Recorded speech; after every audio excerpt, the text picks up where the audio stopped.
And what does it need to look like when it's around the pole? A donut. So, listen Riggs, this is going to be graded not only for quantity, but for quality. If there's not a donut around the plant, and if there's not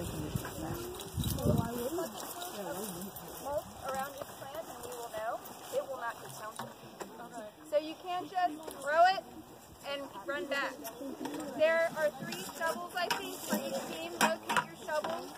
We don't have shovels. You guys have no shovels? I say we just savage it. We don't have any shovels either. Okay, you guys are going to use your hand signs. Wait, I'll walk down and find out where the shovels are. They're right there. They're right over there. They're over here. Grab a shovel.